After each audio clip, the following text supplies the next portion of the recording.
అనామిక, భావన అనే ఫ్యాషన్ అమ్మాయిలు శారద ఇంటికి కోడళ్లుగా వచ్చారు.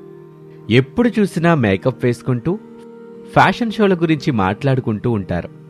పాపం అత్తగారు శారద కోడళ్ళని ఏమాత్రం మందలించకుండా ఎప్పుడు చూడు ఇంటి పని వంట పని చేసుకుంటూ అలసిపోతూ ఉంటుంది. అది చూసి ప్రసాద్ ఎంతో బాధపడేవాడు. శారద, ఇంటికి 2 కోడళ్ళొచ్చారు, వాళ్లతో కూడా ఏదో ఒక పని చేయించు. లేచినప్పటినుంచి తిరిగి పడుకునేదాకా అన్ని పనులు నువ్వే చేయటం వల్ల నువ్వు బాగా అలసిపోతున్నావు శారదా. ఎంత చెప్పినా కోడలు వినిపించుకోవట్లేదండి. ఏదైనా పని చెప్పిన ప్రతిసారి మేకప్ అంటారు, నడక నేర్చుకుంటున్నాం అని చెప్తారు, కొత్త కొత్త డ్రెస్సులు చూస్తున్నాం అని చెప్తారు. అంతేకాకుండా రీల్స్ చేస్తున్నాం అని కూడా చెప్తున్నారు. ఎందుకు వచ్చిన తలనొప్పి చెప్పండి. అందుకే కోడళ్ళ మీద ఏమాత్రం ఆశలు పెట్టుకోకుండా చేతనైనంతవరకు పనులు చేస్తున్నాను.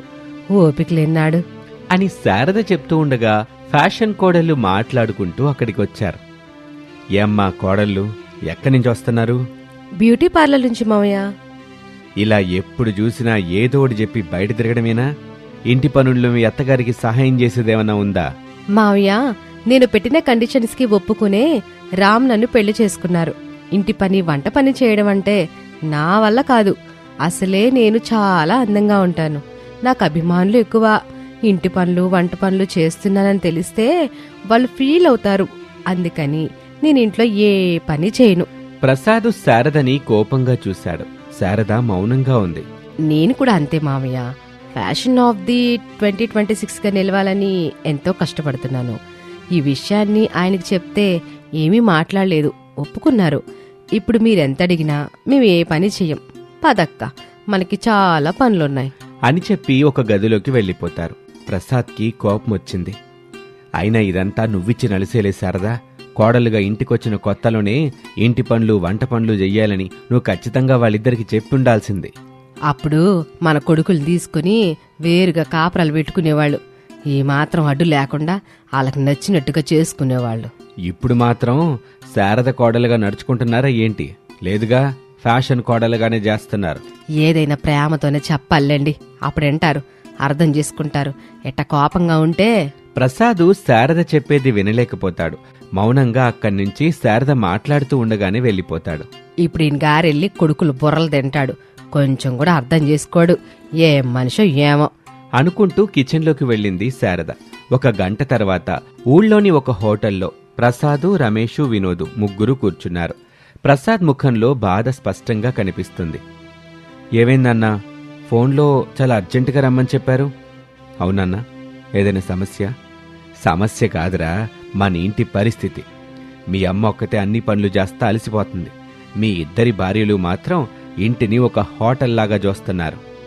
నాన్న, అనామికకి చిన్నప్పటి నుంచే ఫ్యాషన్ అంటే ఇష్టం. పెళ్లికి ముందే చెప్పింది. నేను కూడా ఆమె ఇష్టాన్ని గౌరవించాను. తమ భర్తగా అది చేయటం తప్పు కాదు కదా నాన్న. భావన కూడా అంతేనాన్నా. తన కల నెరవేరాలని నేనెప్పుడూ అడ్డుకోలేదు.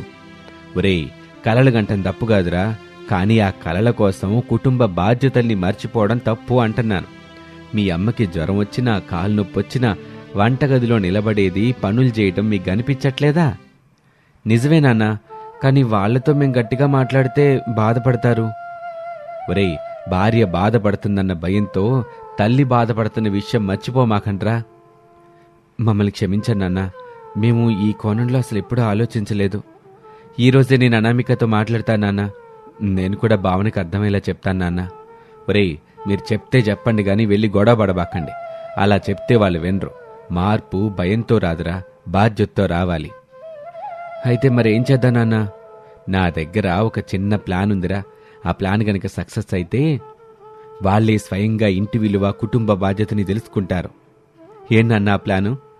ప్రసాద్ ఇద్దరు కొడుకులకి అర్థమయ్యేలా విషయం చెప్పాడు. నాన్న, ఇది కాస్త రిస్క్ అయినా ఫలితం మాత్రం ఖచ్చితంగా ఉంటుంది. అవునన్నా, ఈ ప్లాన్తో వదిన, భావన ఇద్దరూ తప్పకుండా మారిపోతారు. ఇక ముగ్గురూ తమ ప్లాన్ని అమలు చేయాలని నిర్ణయించుకుని అక్కడి నుంచి బయలుదేరారు. 1 గంట తర్వాత రమేష్, వినోద్ ఇంటికొచ్చారు. ఇద్దరూ చాలా సీరియస్ గా కనిపించారు. ఏంట్రా ఇద్దరు ఇట్టా ఉన్నారేంటి? ఆఫీసులో ఏమైనా సమస్య? కాదమ్మా, ఒక ముఖ్యమైన విషయం మాట్లాడాలి. మీ నాన్న మీ దగ్గరికి ఏమైనా వచ్చాడా? లేదమ్మా. అయినా నాన్న మా దగ్గరికి ఎందుకు వస్తాడు? ఇంట్లో ఏమైనా జరిగిందా ఏంటి?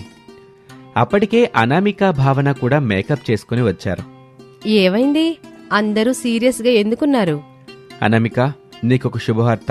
శుభవార్త? ఏంటది? సిటీలో జరిగే fashion star of the year పోటీలకి నిన్ను సెలెక్ట్ చేశారు నిజమా? వావ్, ఇదే నా కల. అని అనామిక ఎంతగానో మురిసిపోయింది. మరి నా సంగతి? నువ్వు సెలెక్ట్ అయ్యావు భావన. యాహూ, నేను చెప్పాను కదా ఒకరోజు నేను పెద్ద మోడల్ అవుతానని. ఇద్దరూ ఆనందంతో పొంగిపోయారు. కానీ ఒక చిన్న కండిషన్ ఉంది. ఏంటి? ఈ పోటీలో అందంతో పాటు కుటుంబ బాధ్యతల్ని ఎలా నిర్వహిస్తున్నారో కూడా పరీక్షిస్తారు. అంటే? మీరు ఇంటిని ఎలా చూసుకుంటారు, పెద్దల్ని ఎలా గౌరవిస్తారు, వంట చేయగలరా లేదా, కుటుంబ సభ్యులతో ఎలా ఉంటారు, అన్నింటి గురించి అడుగుతారు. మీరు తడబడకుండా స్పష్టంగా చెప్పాలి. ఏంటి, నిజంగానా? అవుననమిక, ఈసారి థీమ్ ఏంటంటే బ్యూటీ విత్ రెస్పాన్సిబిలిటీ. మీరక్కడ స్పష్టంగా మాట్లాడాలనుకున్నా, వాళ్ళు అడిగే వంటల గురించిన ప్రశ్నలకి సమాధానాలు క్లియర్గా చెప్పాలనుకుంటున్నా, ముందు మీరు వాటిని నేర్చుకోవాలి, వాటన్నిటి గురించి తెలుసుకోవాలి. ఆ మాట వినగానే ఇద్దరి ముఖాల్లో నవ్వు ఒక్కసారిగా మాయమైంది. నాకు వంట రాదు, నాకు కూడా ఇంటి పని అస్సలు రాదు. అందుకే రేపటి నుంచి నేర్చుకోండి, లేకపోతే ఈ పోటీలో మొదటి రౌండ్లోనే మీరు డిస్క్వాలిఫై అవుతారు. అనామిక భావన ఇద్దరూ ఒకరినొకరు చూసుకున్నారు. ప్రేమగా, అత్తయ్య, ఏంటి పెద్ద కాళ్ళ, మాకు వంట చేయడం నేర్పిస్తారా? ఇంటి పనులు కూడా నేర్పించండి అత్తయ్య, మేం గెలవాలంతే. ఆ మాట విన్న శారద కళ్ళల్లో ఆనందం కనిపించింది. ఎందుకు నేర్పించను అమ్మాయి? ఇల్లు అనేది అందరూ కలిసి నడిపేది కోడల్లో. రండి, రేపటి నుండి కాదు ఇప్పుడే మొదలెట్టేద్దాం. శారద ప్రేమగా ఇద్దరి చేతులు పట్టుకుని వంటగదిలోకి తీసుకుని వెళ్ళింది. ఇంటి బయట నిలబడి ఇదంతా ప్రసాద్ చూస్తున్నాడు. ఆహా, మొదటి అడుగు విజయవంతమైంది అనుకొని ఇంట్లోకొచ్చాడు. కానీ నాన్న, మనం చెప్పింది అబద్ధమని తెలిస్తే మళ్ళీ పాతలాగా మారిపోతారా? మారర్లేరా, బాధ్యత రుచి చూసిన మనిషి జీవితాన్ని కొత్తగా చూస్తాడు. ఇంకొన్ని రోజులు చూద్దాం అని చెప్పాడు. అక్కడ్నుంచి ఎవరి గదుల్లోకి వాళ్లు వెళ్లిపోయారు. అలా ఆ రోజు గడిచిపోయింది. మరుసటి రోజు ఉదయం సూర్యుడు కూడా సరిగ్గా ఉదయించకముందే అనామిక భావన ఇద్దరూ నిద్రలేచారు. మేకప్ టేబుల్ ముందు కాకుండా మొదటిసారి వంటగది ముందు నిలబడ్డారు వాళ్ళిద్దరూ. అత్తయ్య, ఈరోజు ఏం చెయ్యాలి? ముందు టీ పెట్టడం నేర్చుకోండి, అంతేనా? 5 నిమిషాల పని అని ఎంతో ధైర్యంగా టీ పెట్టడం మొదలుపెట్టింది భావన. కానీ పంచదార వేయాల్సిన చోట ఉప్పు వేసింది.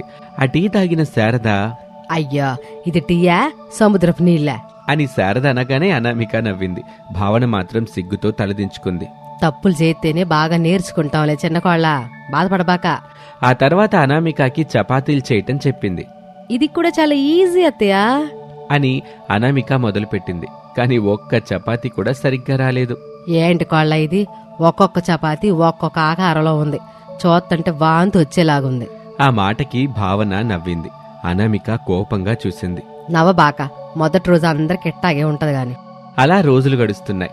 అనామిక భావన ఇద్దరూ నిజంగానే కష్టపడుతున్నారు. ఇంటి పనులు, వంట పనులు, బట్టలు మడత పెట్టడం, ఇల్లంతా శుభ్రం చేయటం అన్నీ ఒక్కొక్కటిగా నేర్చుకుంటున్నారు. ఒకరోజు, అత్తయ్య, ఈరోజు మీరు వంటగదిలోకి రాకూడదు. ఎందుకు కోళ్ళ? ఈరోజు వంట మొత్తం మేమే చేస్తాం. శారద నవ్వుతూ వెళ్ళింది. ఓ గంట తర్వాత వంటలన్నీ సిద్ధమయ్యాయి. ప్రసాదు, రమేషు, వినోదు టేబుల్ దగ్గర కూర్చున్నారు. మొదటిసారి అనామిక భావన తమ చేతులతో అందరికీ భోజనం వడ్డించారు.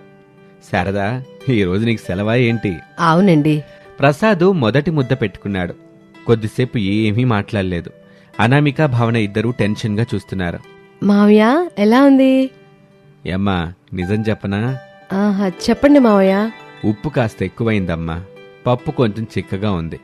కానీ ఈ భోజనంలో మీ ప్రేమ ఉందమ్మా, అంతేకాదు మీ బాధ్యత కూడా ఉంది. అందుకే నాకిది 5 స్టార్ హోటల్ భోజనం కంటే గొప్పగా అనిపించిందనుకో. ఆ మాట విన్న ఇద్దరి కళ్లల్లో ఆనంద భాష్పాలు మెరిశాయి. అనామిక, నీకొక నిజం చెప్పాలి. ఏంటండి? ఏం లేదు, మీ ఇద్దరినీ మార్చటానికని ఆ ఫ్యాషన్ పోటీ కదంతా మేము నాన్న కలిసి చెప్పిన అబద్ధం. అది విన్న అనామిక భావన ఒక్కసారిగా ఆశ్చర్యపోయారు. అంటే అలాంటి పోటీ లేదా? లేదమ్మా కోడళ్ళు, మీ ఇద్దరూ మంచి మనసున్న వాళ్లే. కానీ ఫ్యాషన్ మీదున్న ఇష్టం వల్ల కుటుంబం అనే అందాన్ని మీరు చూడలేకపోయారు. అందుకే ఈ చిన్న నాటకం ఆడాల్సి వచ్చిందమ్మా. అనామిక భావన ఇద్దరూ గదిలో కూర్చున్న శారదా దగ్గరకు వెళ్లారు. అత్తయ్య, మమ్మల్ని క్షమించండి అత్తయ్య. అందంగా కనిపించడమే గొప్ప అనుకున్నాం, కానీ ఒక ఇంటిని అందంగా ఉంచే కోడలే నిజమైన అందమైన కోడలని ఇప్పుడు అర్థమైంది. చూడండి, కోడల్లో మేకప్ ముఖానికి అందాన్ని ఇచ్చుద్ది, కానీ ప్రేమ బాధ్యత మనసుకే అందాన్ని ఎత్తాయి. ఆ అందమే జీవితాంతం నిలిచిపోతుందమ్మా అని చెప్పింది. ఆ రోజు నుంచి అనామిక భావన ఫ్యాషన్ని పూర్తిగా వదిలేయలేదు, కానీ కుటుంబ బాధ్యతల్ని మొదటి స్థానానికి తెచ్చారు. వాళ్ళు వేసుకునే అందమైన డ్రెస్సుల కంటే వాళ్ల మంచి మనసే ఆ ఇంటికి నిజమైన అలంకారంగా మారింది. ఇటు అన్ని పనులు చేసుకుంటూనే అటు ఫ్యాషన్ రంగంలో కూడా రాణించటం మొదలుపెట్టారు వీళ్ళిద్దరూ. ఇది వాల్టి కథ.